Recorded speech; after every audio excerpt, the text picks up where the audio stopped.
It was April, and John Moore was studying for an important examination.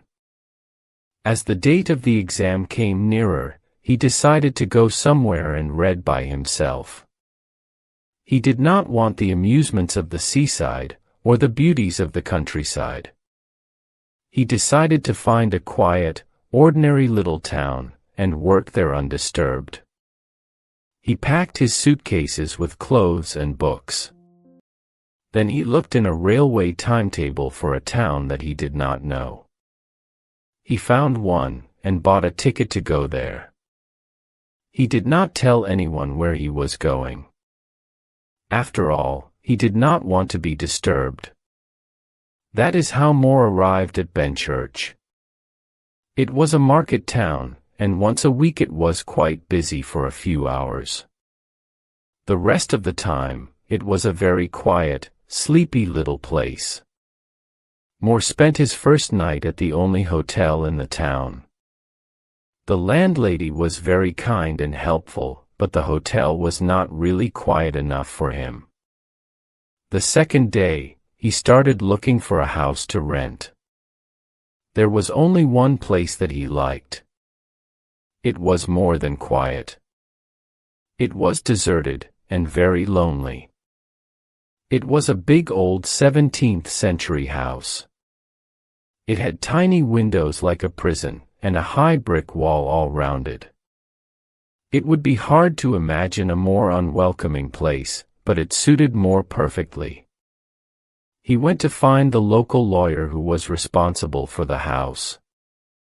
Mr. Conford, the lawyer, was very happy to rent the house to him. "I'd be glad to let you have it free," he said, "just to have somebody living in it again after all these years. It's been empty so long that people have spread a lot of foolish stories about it. You'll be able to prove that the stories are wrong." Moore did not think it was necessary to ask the lawyer for more details of the foolish stories. He paid his rent, and Mr. Conford gave him the name of an old servant to look after him. He came away from the lawyer's office with the keys of the house in his pocket. He then went to Mrs. Wood, the landlady of the hotel. "I'm renting a house for a few weeks," he said. "Can you advise me about shopping, please? What do you think I shall need? Where are you going to stay, sir?" the landlady asked. Moore told her. She threw up her hands in horror. "Not the judge's house," she said, and she grew pale as she spoke. He asked her to tell him more about the house. "Why is it called the judge's house?" he said. "And why doesn't anyone want to live in it?" "Well, sir," she said. "A long time ago, no, I don't know how long. A judge lived there. He was a hard, cruel judge, sir.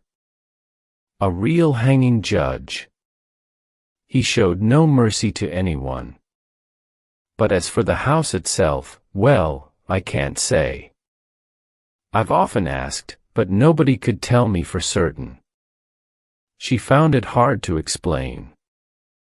The general feeling in the town was that there was something strange about the judge's house. "As for me, sir," she said, "I won't stay there alone, not for all the money in the bank." Then she apologized to Moore. "I'm sorry to worry you, sir, really I am. But if you were my son, I wouldn't let you stay there one night on your own. I'd go there myself and pull the big alarm bell that's on the roof." Moore was grateful for her kindness and her anxiety. "How good of you to be so anxious about me, Mrs. Wood," he said.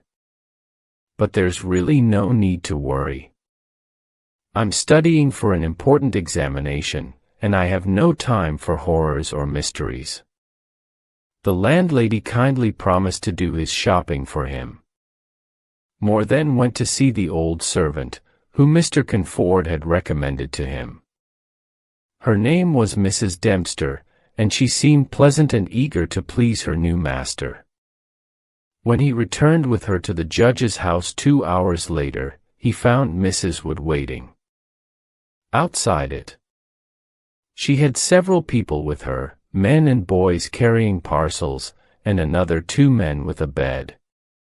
"But there are beds in the house," cried Moore in surprise, "and nobody slept in them for 50 years or more.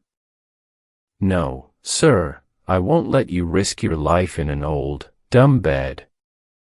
The landlady was obviously curious to see the inside of the house.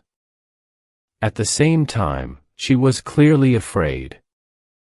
At the smallest noise, she held nervously to Moore's arm.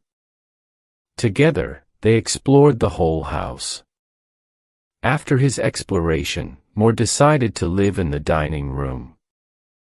It was big enough for both working and sleeping. Mrs. Wood and Mrs. Dempster began to arrange everything. Soon the baskets were unpacked. Moore saw that kind Mrs. Wood had brought many good things from her own kitchen. Before she left, she turned to Moore and said, "I do hope you will be all right, sir. But I must say, I couldn't sleep here with all those ghosts." When she left, Mrs. Dempster laughed. "Ghosts?"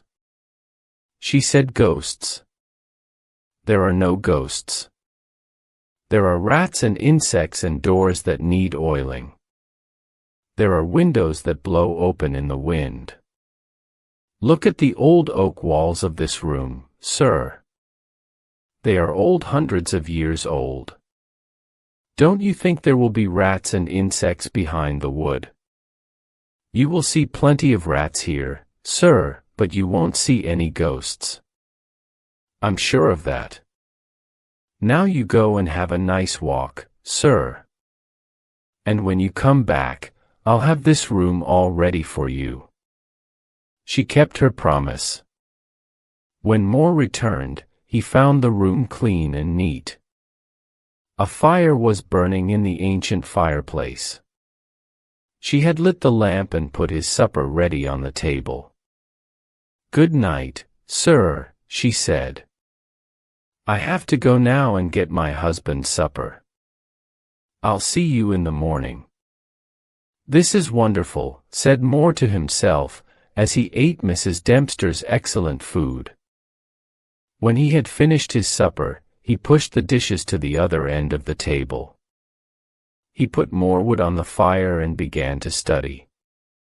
Moore worked without stopping until about 11 o'clock. Then he put some more wood on the fire. He also made a pot of tea. He was enjoying himself very much. The fire was burning brightly. The firelight danced on the old oak walls and threw strange shadows around the room. His tea tasted excellent and there was nobody to disturb him. Then for the first time, he noticed how much noise the rats were making. Were they making all this noise while I was studying? He thought. No, I don't think they were. Perhaps they were afraid of me at first. Now they have become braver and they're running about as usual. How busy they were and what a lot of noise they made. Up and down they rushed behind the old oak walls, over the ceiling and under the floor. Moore remembered Mrs. Dempster's words. "You'll see plenty of rats but you won't see any ghosts." "Well," he said with a smile. She was right about the rats anyway. He picked up the lamp and looked around the room. How strange, he said to himself. Why doesn't anybody want to live in this beautiful old house? The oak walls were very beautiful. There were some old pictures on the walls, but they were covered with dust and dirt, and he could not see them clearly. Here and there he saw small holes in the walls. From time to time the curious face of a rat stared at him. Then with a scratch and a squeak it was gone. The thing that interested him most, however, was the rope of the great alarm bell on the roof. The rope hung down in a corner of the room on the right-hand side of the fireplace. He found a huge high-backed oak chair and pulled it up beside the fire. There he sat and drank his last cup of tea. Then he put more wood on the fire and sat down at the table again with his books. For a time the rats disturbed him with their scratching and squeaking. But he got used to the noise and soon he forgot everything except his work. Suddenly he looked up. Something had disturbed him, but he did not know what it was. He sat up and listened. The room was silent. That was it. The noise of the rats had stopped. "That's what disturbed me," said Moore with a smile. He looked around the room and saw an enormous rat. It was sitting on the great high-backed chair by the fire and it was staring at him with hate in its small red eyes. Moore picked up a book and pretended to throw it, but the rat did not move. It showed its great white teeth angrily and its cruel eyes shone mercilessly in the lamplight. "Why, you!" cried Moore. He picked up the poker from the fireplace and jumped up. Before he could hit the rat, however, it jumped to the floor with a squeak. It ran up the rope of the alarm bell and disappeared in the darkness. Strangely, the squeaks and scratches of the rats and the walls began again. By this time Moore no longer felt like working. Outside the house the birds were singing. Soon it would be morning. He climbed into bed and immediately fell asleep. He slept so deeply that he did not hear Mrs. Dempster come in. She dusted the room and made his breakfast. Then she woke him with a cup of tea. After breakfast he put a book in his pocket and went out for a walk. On the way he bought a few sandwiches. "Then I shan't have to stop for lunch," he said to himself. He found a pretty quiet little park and spent most of the day there studying. On his way home he called at the hotel to thank Mrs. Wood for her kindness. She looked at him searchingly. "You must not work too hard, sir. You look pale this morning. Too much studying isn't good for anyone. But tell me, sir, did you have a good night? Mrs. Dempster told me you were still asleep when she went in." "Oh, I was all right," said Moore with a smile. "The ghosts haven't troubled me yet. But the rats had a party last night. There was one old devil with red eyes. He sat up on the chair above the fire. He didn't move until I picked up the poker. Then he ran up the rope of the alarm bell. I didn't see where he went. It was too dark." "Dear God!" cried Mrs. Wood.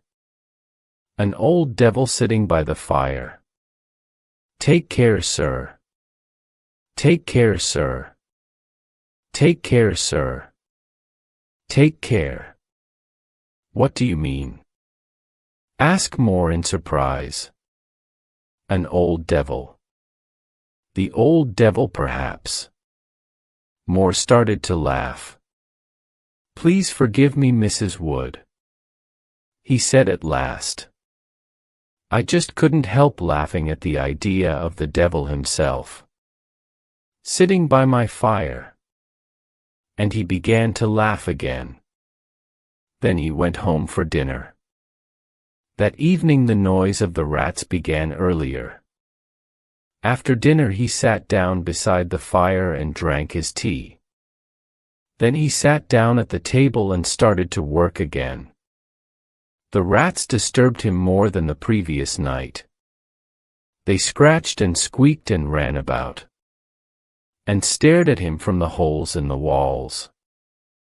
Their eyes shone like tiny lamps in the firelight. But Moore was becoming used to them. They seemed playful rather than aggressive. Sometimes the bravest rats ran out onto the floor or across the tops of the pictures. Now and again when they disturbed him, Moore shook his papers at them. They ran to their holes at once. And so the early part of the night passed quite quietly.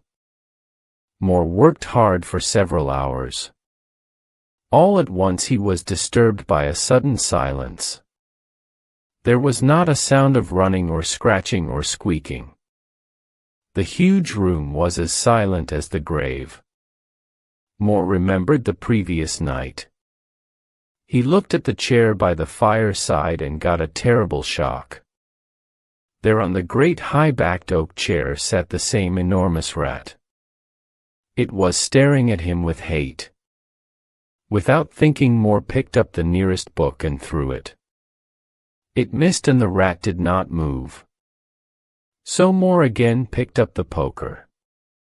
Again the rat ran up the rope of the alarm bell. And once more the other rats started their scratching and squeaking. Moore was unable to see where the rat had gone. The light of the lamp did not reach as far as the high ceiling and the fire had burned low. Moore looked at his watch. It was almost midnight. He put more wood on the fire and made a pot of tea. Then he sat down in the great oak chair by the fire and enjoyed his tea. I wonder where that old rat went just now, he thought. I must buy a rat trap in the morning. He lit another lamp. He placed it so that it would shine into the right-hand corner of the wall, by the fireplace. He got several books ready to throw at the creature.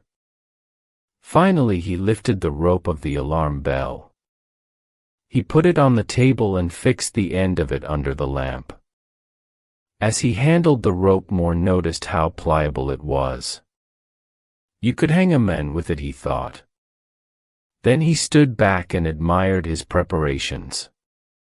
There, my friend, he said aloud. I think I'll learn your secret this time.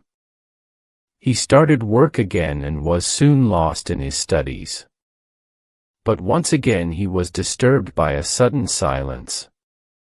Then the bell rope moved a little and the lamp on top of the rope moved too. Moore made sure that his books were ready for throwing. Then he looked along the rope. As he looked, the great rat dropped from the rope onto the old oak chair. It sat there staring at him angrily. He picked up a book and aimed it at the rat. The creature jumped cleverly to one side. Moore threw another book but without success. Then as Moore stood with a third book in his hand ready to throw, the rat squeaked and seemed to be afraid.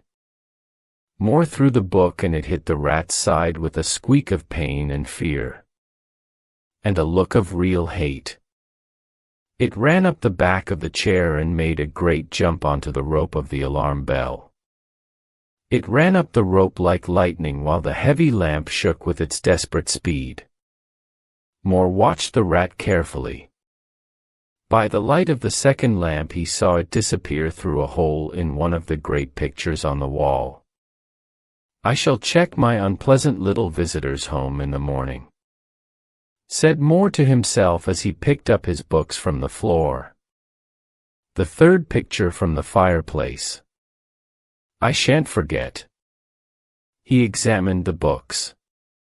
He picked up the third book that he had thrown. This is the one that hurt him, he said to himself. Then his face turned pale. Why? It's my mother's old Bible. How strange. He sat down to work again and once more the rats and the walls started their noise. This did not worry him. Compared with a huge rat, these ones seemed almost friendly. But he could not work.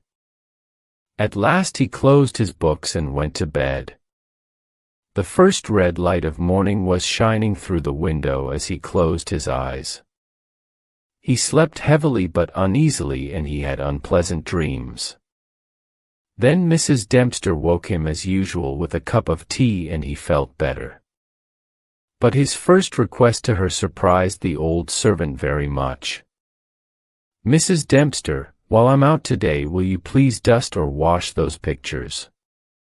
Particularly the third one from the fireplace. I want to see what they are." Again Moore spent most of the day studying happily in the park. On his way home he again visited Mrs. Wood at the hotel. She had a visitor with her in her comfortable sitting room. "Sir," said the landlady, "this is Dr. Thornhill." As soon as she had introduced them, the doctor began to ask Moore a great many questions. "I'm sure," said Moore to himself, "that the good doctor did not call here by accident." He turned to Dr. Thornhill. "Doctor, I'll gladly answer all your questions if you'll just answer one of mine." The doctor seemed surprised, but he agreed at once. "Did Mrs. Wood ask you to come here and advise me?" "Ask Moore." The doctor looked surprised. Mrs. Wood's face turned very red and she looked away. But the doctor was an honest, friendly man and he answered quickly. "She did. But she didn't want you to know. She's worried about you. She doesn't like you staying there all alone. And she thinks you studied too hard and drink too much strong tea. She asked me to give you some good advice. I was once a student too, you know. So I know what I'm talking about." Moore smiled and held out his hand to Dr. Thornhill. "I must thank you for your kindness, and you too, Mrs. Wood. I promise to take no more strong tea and I'll be in bed by 1 o'clock there." "Well, that days you both." "Very much," said Dr. Thornhill. "Now, tell us all about that old house." Moore told them all about the events of the previous nights. When he told them how he had thrown the Bible, Mrs. Wood gave a little scream. When Moore had finished his story, Dr. Thornhill looked very serious. "The rat always ran up the rope of the alarm bell?" he asked. "Always. I suppose you know." Said the doctor what the rope is. "No, I don't," said Moore. "It is the hangman's rope," said the doctor. "After the judge condemned someone to death, the unfortunate man was hanged with that rope." Mrs. Wood gave another scream. Mrs. Wood gave another scream. The doctor went to fetch her a glass of water. When he returned, he looked hard at Moore. "Listen, young man," he said, "if anything happens to you tonight, don't hesitate to ring the alarm bell. I shall be working quite late tonight too, and I'll keep my ears open. Now don't forget." Moore laughed. "I'm sure I shall need to do that," he said, and went home for his dinner. "I don't like that young man's story," said Dr. Thornhill after Moore had left. "Perhaps he imagined most of it. All the same, I'll listen tonight for the alarm bell. Perhaps we'll reach him in time to help him." When Moore arrived home, Mrs. Dempster had already left, but his supper was ready for him. The lamp was burning brightly, and there was a good fire in the fireplace. It was a cold, windy evening, but the room was warm and inviting. For a few minutes after he came in, the rats were quite warm. But as before, they soon became used to his presence in the room. Soon they started their noise again. He was glad to hear them. He remembered how silent they had been when the great rat appeared. Moore soon forgot the squeaking and scratching. He sat down to his dinner with a light heart. After dinner he opened his books, determined to get some work done. For an hour or two he worked very well. Then his concentration weakened and he looked up. It was a stormy night. The whole house seemed to shake, and the wind whistled down the chimneys with a strange unnatural sound. The force of the wind shook the alarm bell. The pliable rope rose and fell a little, and the bottom of it hit the oak floor with a hard and hollow sound. As Moore watched it, he remembered the doctor's words. "It's the hangman's rope." He went over to the corner by the fireplace and took the rope in his hand. He looked at it very hard. He wondered how many people had died on the end of that rope. As he held it, the movement of the bell on the roof still lifted it now and again. Then he felt a new movement. The rope seemed to tremble as if something was moving along it.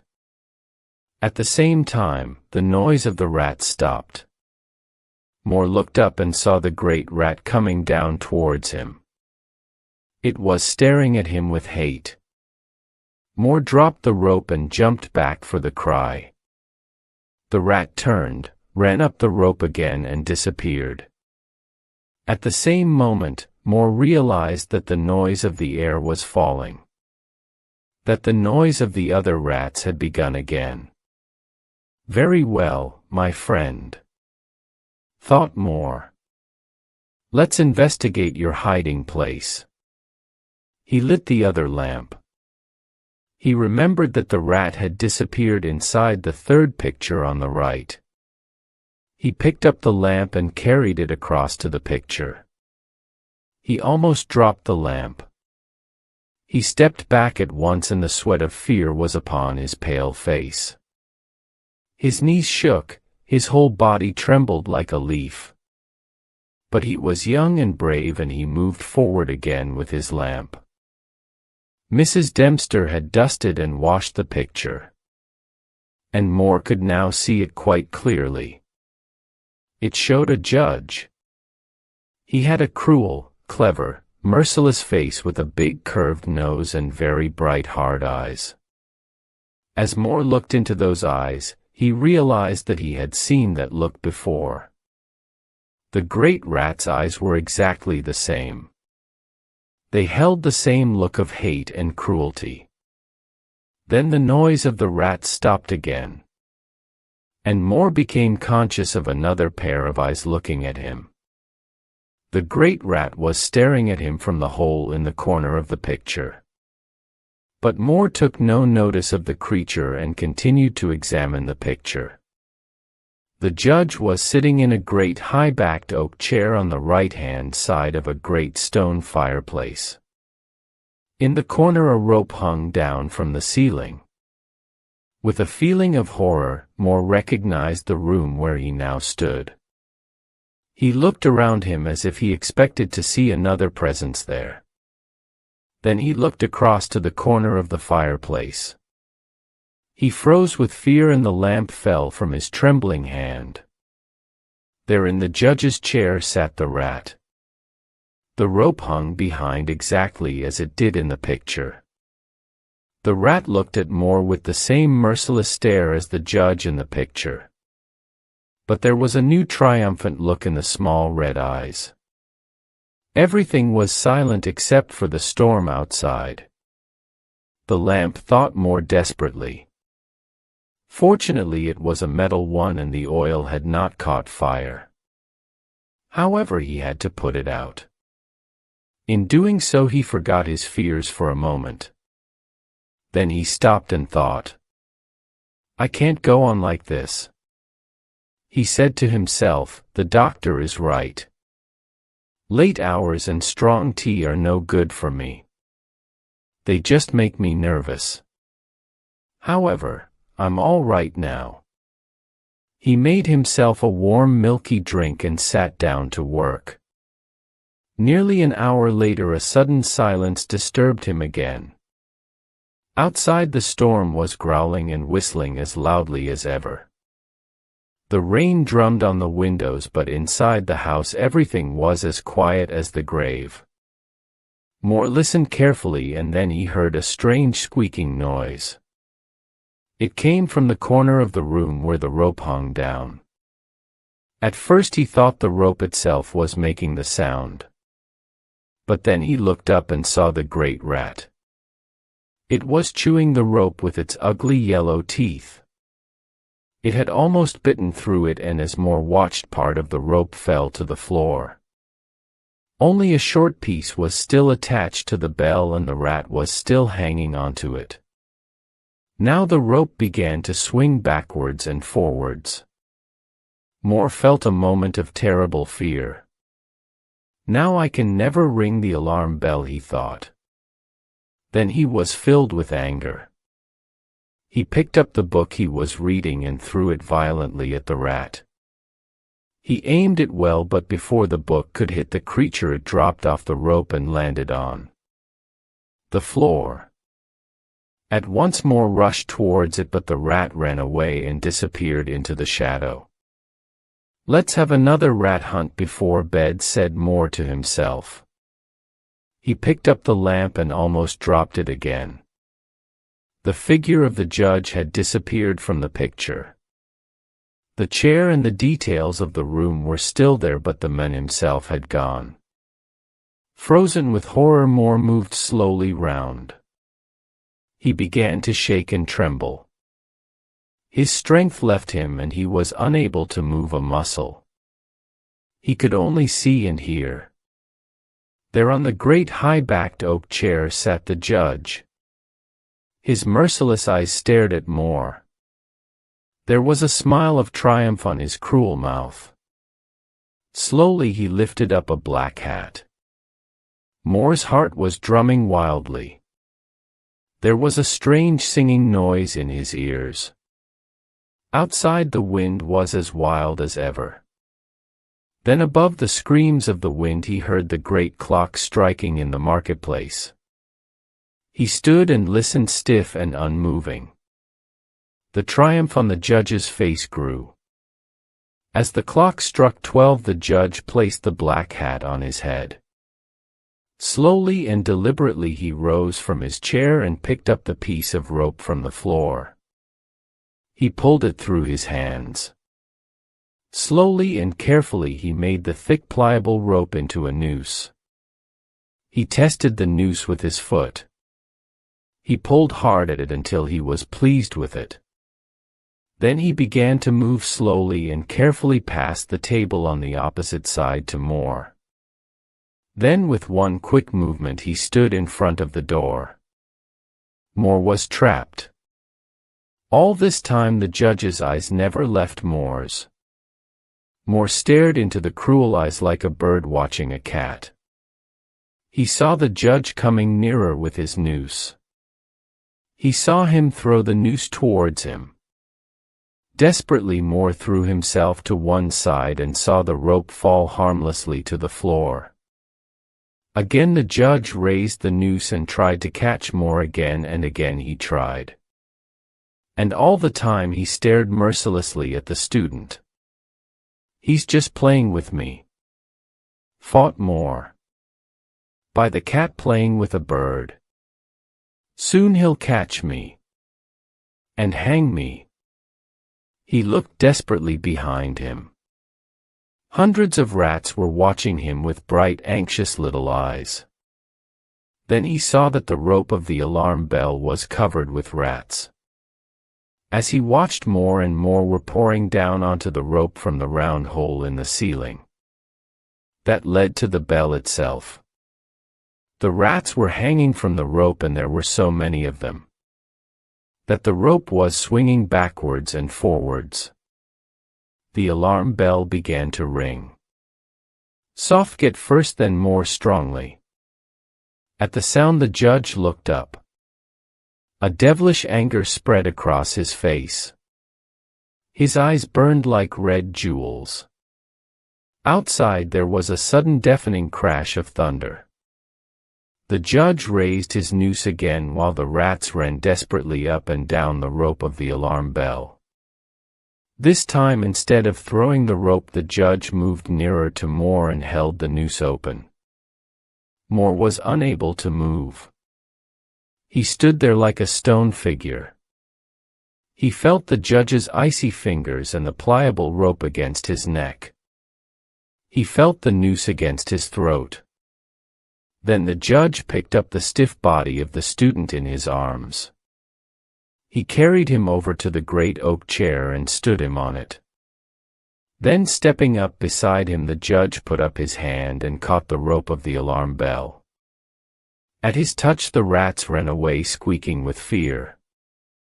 They disappeared through the hole in the ceiling. Then the judge took the end of the noose which was around Moore's neck. He tied it to the hanging bell rope. Then he climbed down and pulled away the chair. When the alarm bell of the judge's house began to ring, a crowd soon gathered. People came running with lanterns and torches, and soon hundreds of people were hurrying to the house. They knocked loudly at the door, but there was no reply. Then they broke down the door and poured into the great dining room. The doctor was the first to reach Moore, but too late. There at the end of the bell rope hung the body of the student. The judge stared out once more from his picture. But on his face there was a smile of triumph.